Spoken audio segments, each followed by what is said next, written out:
It probably won't happen this way, but it is certain to happen.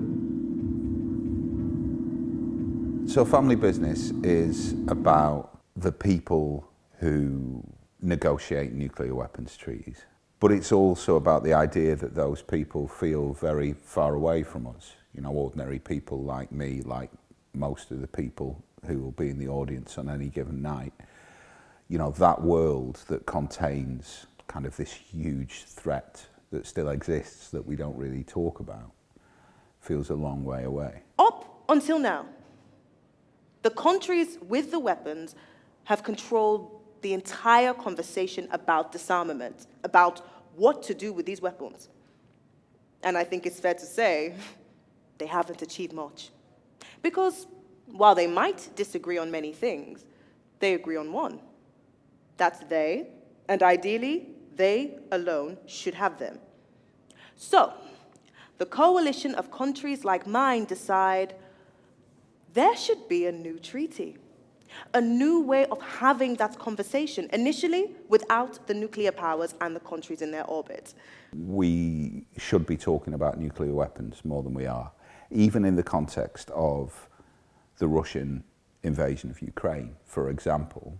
Whether there's something like that going on or not, you know, we have this constant background, this constant existence of these things that affect every aspect of our lives. They affect the way that our societies are structured, whether we're a nuclear state or not. And in Britain, obviously, we are a nuclear state.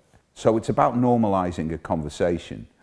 The show's not an educational show. Everyone needs to know the same basic set of information about nuclear weapons, for example.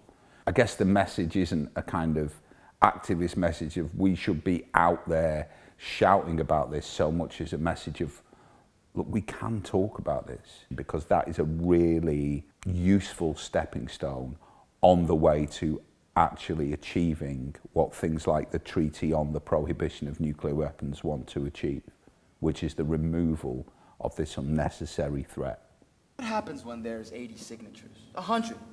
What happens when the first country under our nuclear umbrella signs? Change happens. But what actually happens?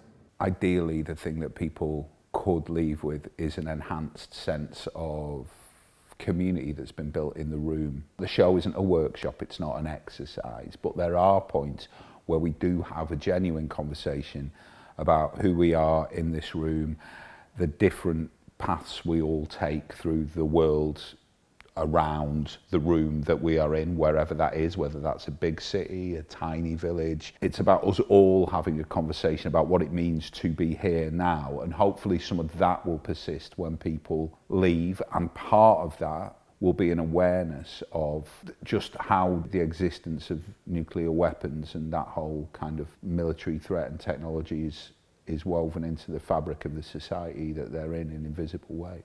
Everything in this green circle gets a dose of radiation that is enough to kill a person if it doesn't kill them outright in the next 2 or 3 days. They probably wouldn't be alive, though, because of this circle. This is where the pressure would be great enough to pulverize and crush human beings, machinery, buildings into dust.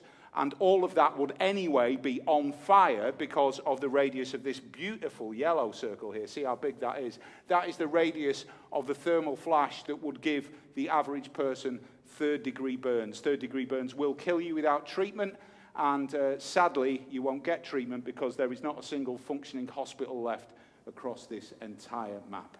The existence of nuclear weapons really is it's a symptom of our failure to communicate. It's a symptom of our failure to realize how networked and how connected we are.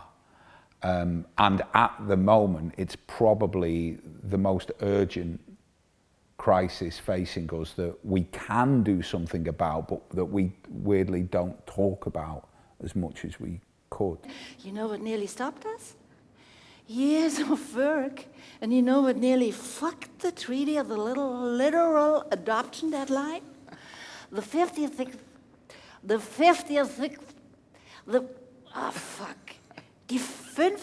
Unterschrift des 50. Staates. It's always good to understand, to get that sense of stepping back from your own mind and seeing how your own mind works, stepping back from your own society and seeing how your own society works. And if that can be combined with looking at the genuinely exciting work that the Treaty on the Prohibition of Nuclear Weapons is doing in terms of using the flawed structures of international diplomacy to actually achieve a world without nuclear weapons, you know, hopefully not too far down the line, then that's what makes this show feel exciting to me.